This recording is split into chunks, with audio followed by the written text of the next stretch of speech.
There is an empty tomb in the National Pantheon of Venezuela. It sits among the graves of the country's greatest heroes, draped in flags, honored with plaques, visited by school children who are told it belongs to the father of Venezuelan independence.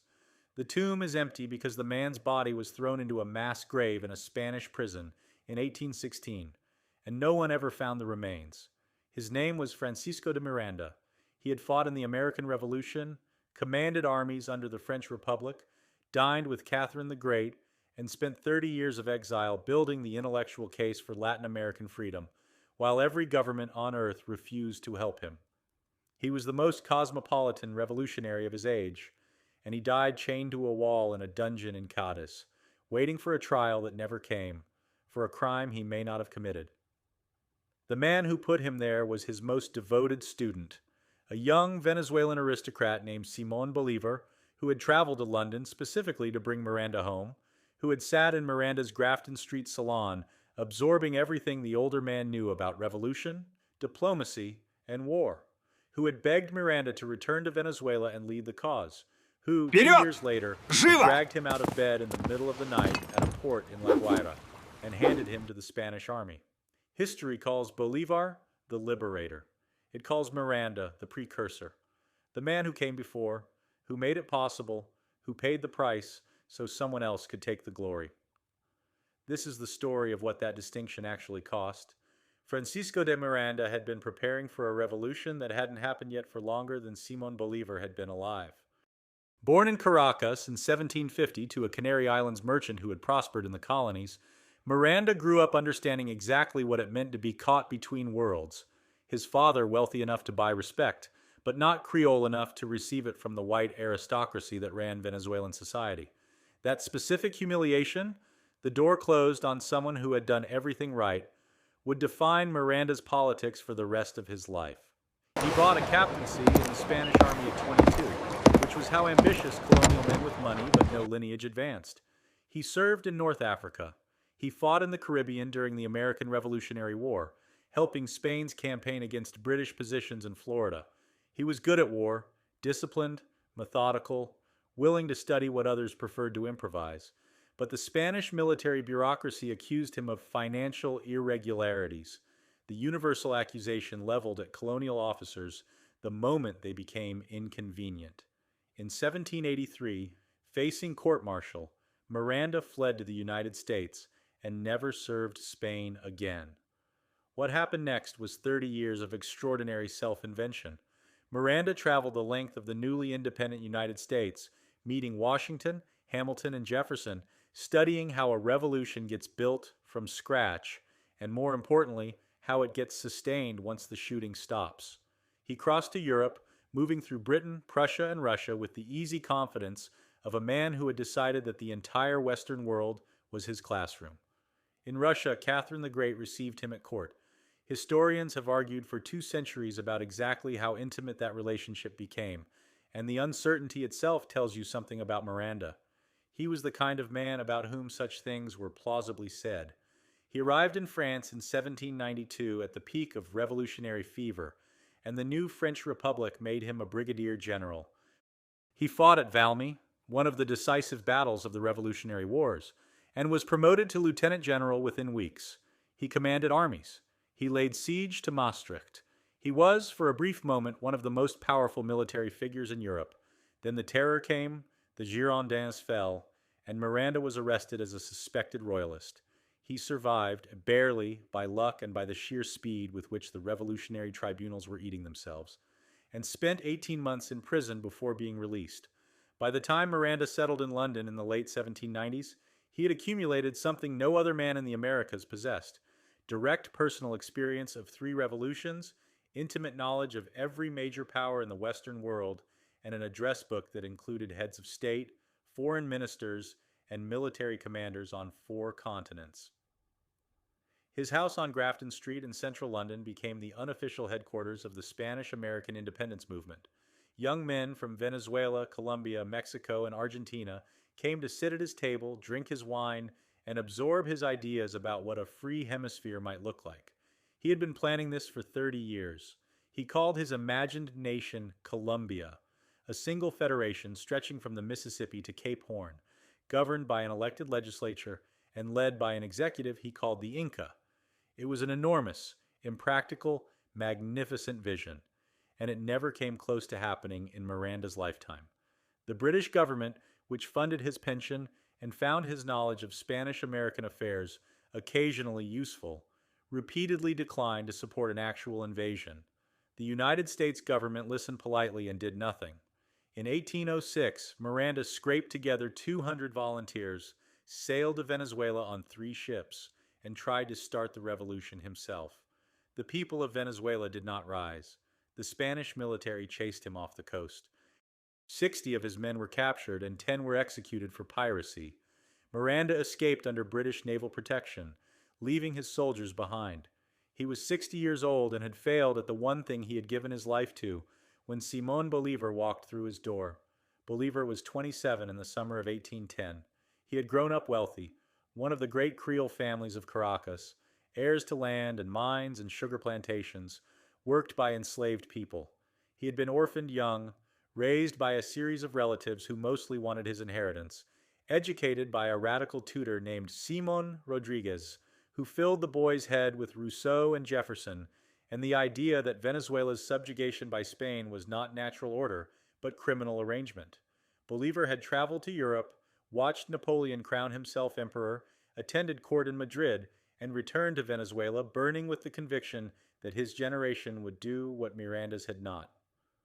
When revolution finally broke out in Caracas in April 1810, the colonial governor deposed by a city council meeting that became a coup, Bolívar was among the young Creole officers who led it. The new junta sent him to London to seek British recognition and quietly to find Francisco de Miranda. The official instructions were careful. Meet Miranda, consult with him, but do not bring him back. The junta had reasons for this caution. Miranda was too radical, too independent, too inclined to think that he, not they, should be in charge. He had failed in 1806. He was 60. He was a complication they did not need. Bolívar ignored the instructions entirely. He arrived at Grafton Street in July 1810 and was received by a man who was, by any measure, everything Bolívar wanted to become. Miranda had met Washington. Miranda had commanded French armies. Miranda had argued independence with Jefferson and Catherine the Great and William Pitt. He had a plan, an actual plan, detailed and comprehensive, for how a free Spanish America should be organized. Bolívar, who had spent months making polite speeches to British ministers who declined to commit to anything, found in Miranda something he had not found anywhere else, a man who had been working on this problem longer than Bolívar had been alive, and who took the problem with absolute seriousness. The two men spent weeks together. Bolívar attended Miranda's salon, met the network of Spanish-American exiles Miranda had assembled across 2 decades, absorbed the older man's thinking about federalism, military strategy, and the particular difficulty of building democratic institutions in societies that had never had them. Miranda, for his part, recognized in Bolívar something he had been waiting for, a young man from the Venezuelan elite who was genuinely committed to independence, who had credibility with the Creole landowners whose support any revolution would require, and who had come to London specifically to bring him home. The British government did not want Miranda to leave. He was useful as an informant and a strategist. They had been paying his pension for years, but they could not stop him. On October 10, 1810, Miranda left England without his family, without firm promises from anyone, traveling under a false name. He arrived in La Guaira in December and was received by cheering crowds. Bolívar was there to welcome him. Miranda had been in exile for 27 years. He was walking back into the country he had left as a fugitive, now as the revolution's most famous figure, invited home by the young man who would eventually destroy him. Neither of them knew that yet. The crowds were loud, the harbor was bright, and everything still seemed possible. Venezuela declared independence on July 5, 1811. Miranda, who had been arguing for this moment since before most of the Congress members were born, helped push the declaration through. The Republic was born in the first in Spanish South America, with a federal constitution modeled partly on the United States, partly on Miranda's own decades-long thinking about what a free hemisphere needed.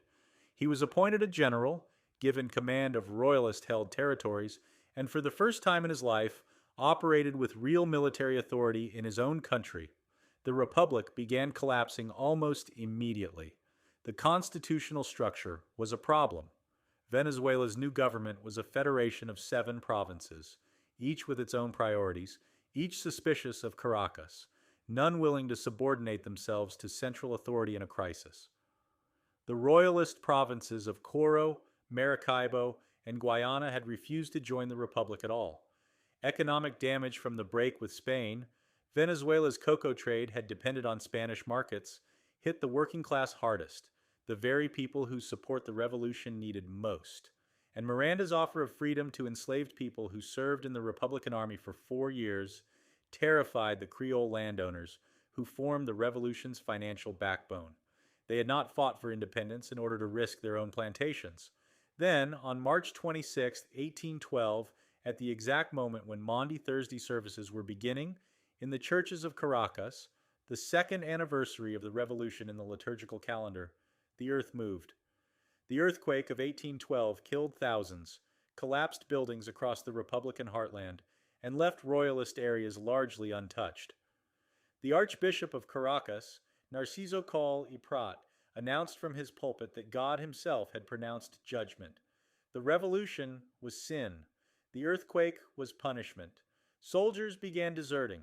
Provincial governments stopped sending men and supplies to Caracas. The Catholic clergy, which had enormous influence over ordinary Venezuelans, was almost entirely against the Republic. Miranda was given dictatorial powers in April 1812 to deal with a crisis that was simultaneously military, political, economic, and theological. He decreed martial law. He conscripted men between 15 and 55. He tried to hold together a federation that was dissolving province by province. He was 62 years old, running a government with no reliable revenue, an army held together with threats, and a population that was being told by their priests that God wanted them to lose. In June, the Spanish began their counterattack in earnest. Domingo de Monteverde, a Marine frigate captain who had arrived in Venezuela with a small force, was picking up recruits as he marched. Royalists who had been waiting for exactly this moment. Llaneros from the plains who had no particular loyalty to a Caracas-based republic, run by wealthy Creoles, ordinary Venezuelans who were exhausted and frightened and willing to support whoever seemed most likely to bring stability. Monteverde's small force became a large army, and it moved toward Caracas. Miranda sent Bolívar to hold the fortress of Puerto Cabello, one of the Republic's most critical military positions, where Spanish prisoners and royalist captives were held along with significant ammunition stores. It was a command that required exactly the kind of political steadiness and defensive caution that Bolívar, for all his gifts, had not yet developed. On June 30th, 1812, a royalist officer inside the fortress organized a prisoner revolt. Within hours, Bolívar had lost control of the garrison, the ammunition, and the fort itself.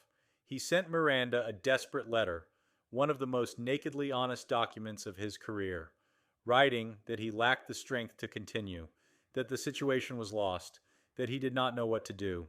Then he abandoned his post and retreated to his family estate. The loss of Puerto Cabello was not on its own the end of the Republic, but it eliminated the possibility of organized military resistance to Monteverde's advance. By mid-July, Valencia had fallen.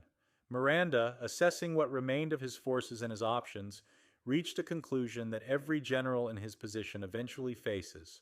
The battle was lost, and the question was no longer how to win, but how many people would die unnecessarily if he refused to accept that fact. On July 25, 1812, Francisco de Miranda signed a capitulation agreement with Domenico Monteverde at San Mateo. The First Republic of Venezuela surrendered.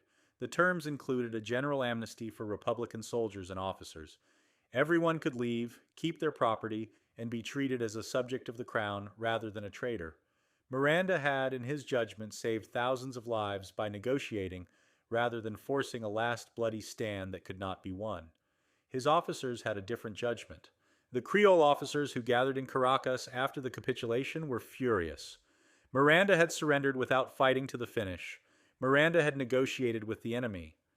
Miranda had, some of them were already saying this, betrayed the Republic. The accusation had a particular urgency among men who had just lost and needed somewhere to put the shame of it. Bolivar was loudest among them. He had lost Puerto Cabello. He had abandoned his command. He had retreated to his estate while Miranda was still trying to hold the republic together. None of this appeared in his analysis of what had gone wrong. What appeared in his analysis was Miranda's cowardice, Miranda's treachery, Miranda's willingness to surrender a republic that braver men might have saved. It is worth sitting with this for a moment because it is the central irony of the entire story. The man most responsible for the military collapse of the First Republic became its most vocal accuser. Miranda, for his part, had already moved on to the question of what came next. He went to the port of La Guaira, planning to board a British ship and sail to Curaçao. This was not flight. The armistice he had signed guaranteed safe passage to Republican officers who wished to leave. Miranda was exercising a right he had negotiated for himself and his men. He intended to go to Europe, seek support, and return. He had done this before. He had been doing it for 30 years.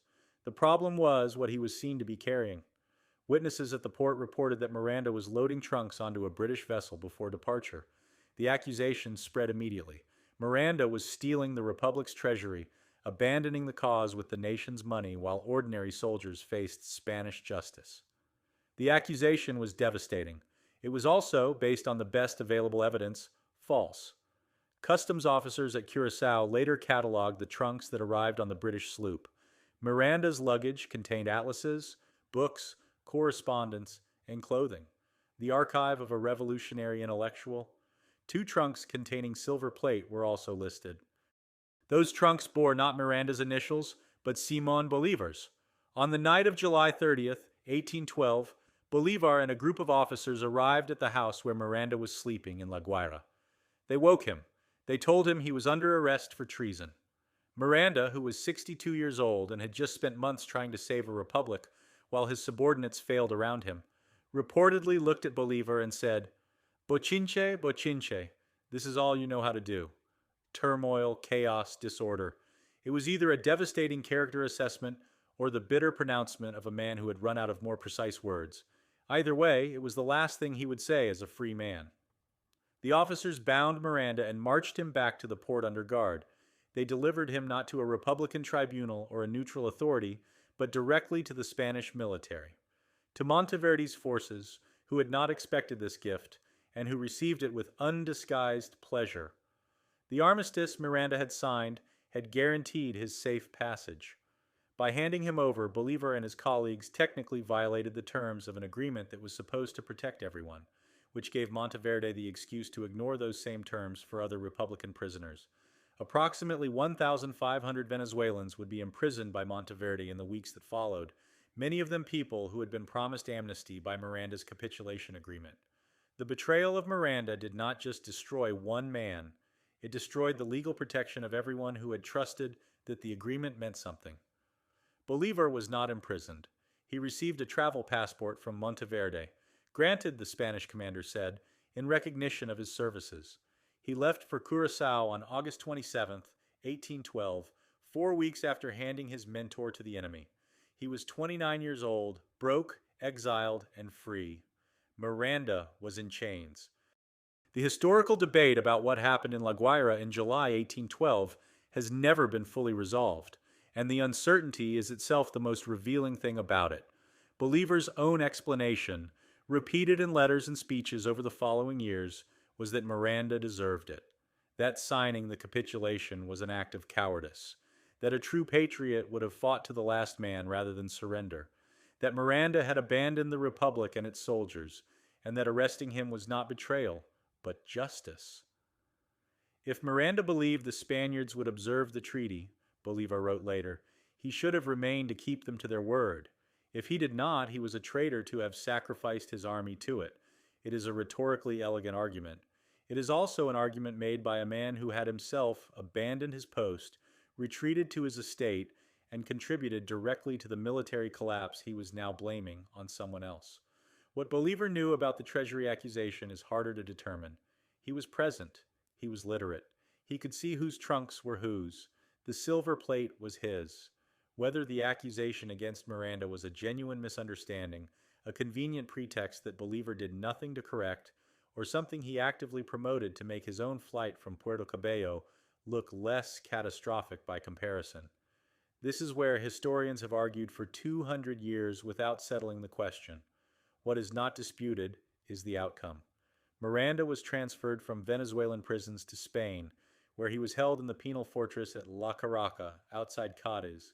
He was charged with treason against the crown for having led the independence movement. He was never tried. Spanish bureaucracy moved slowly, and Miranda's case was apparently never prioritized. He spent 4 years in prison writing petitions, legal briefs, and appeals, addressing them to King Ferdinand, to British diplomats, to anyone who might intervene. No one did. The same connections that had sustained him for 30 years of exile, the British government, the European networks, the intellectual allies, found other priorities. He was old, he was discredited, he had already failed once. The cause had moved on. Meanwhile, Bolívar was in Cartagena, writing what became known as the Cartagena Manifesto, one of the foundational documents of Latin American independence. He argued that Venezuela had failed because its federation was too weak, its government too decentralized, its leaders too afraid to exercise decisive authority. It was a brilliant, lucid, politically sophisticated document. It was also, unmistakably, shaped by everything Miranda had taught him: the analysis of revolutionary failure, the argument for strong central government, the understanding that independence required not just military victory, but institutional design. Bolívar was building his political philosophy on the intellectual foundations of the man rotting in a Spanish prison. By 1813, Bolívar had returned to Venezuela with a new army and launched the campaign that would make him famous. He issued the decree of war to the death, a proclamation that all Spaniards who did not actively support independence would be killed, and all Americans who fought for independence would be spared. It was brutal and effective. He reconquered Caracas. He was proclaimed the liberator. His campaign continued across a decade and a continent, eventually freeing Venezuela, Colombia, Ecuador, Peru, and Bolivia from Spanish rule. He became the most important figure in the history of the Americas since Washington. Francisco de Miranda died on July 14, 1816, in his cell at La Carraca. He was 66 years old. The cause of death was recorded as apoplexy.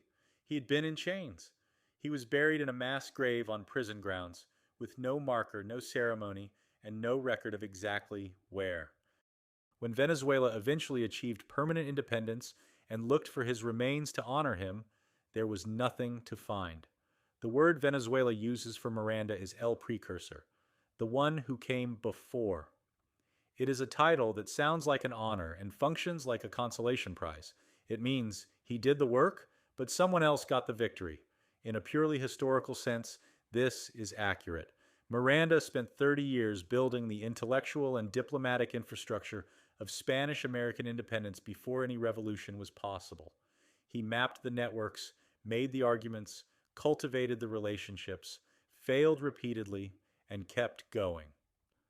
Without Miranda's 3 decades of groundwork, the connections in London, the experience of the French Revolution, the vision of what a free hemisphere could look like, Bolívar would have arrived in London in 1810 with nowhere to go and no one to teach him. The education Bolívar received in that Grafton Street salon was the foundation of everything that followed. It is also true that Miranda was not a perfect man or a perfect revolutionary. His 1806 invasion was reckless, and he abandoned his soldiers when it failed. He was autocratic and difficult, and sometimes more interested in his own vision than in the messy political realities of building consensus.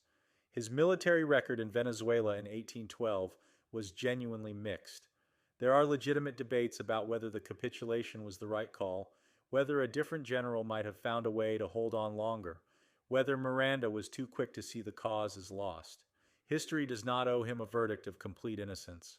But the specific charge that destroyed him, that he stole the Republic's treasury, that he was fleeing with Venezuela's money, was almost certainly false. The silver plate in those trunks at Curaçao was Bolívar's. The man who arrested Miranda for cowardice and theft had himself abandoned his post and was shipping his own valuables out of the country while Miranda was still trying to save the Republic. The accusation of treason against Miranda was made by men who had better reasons to examine their own conduct. Bolivar never recanted. He spent the rest of his career building a narrative in which the failure of the First Republic was Miranda's failure, the capitulation was Miranda's cowardice, and the arrest was an act of patriotic justice. It was a narrative that served Bolivar's purposes precisely because it explained away the disaster at Puerto Cabello, the abandoned post, the retreat to the family estate. If Miranda was the traitor, Bolivar was merely the officer who exposed him.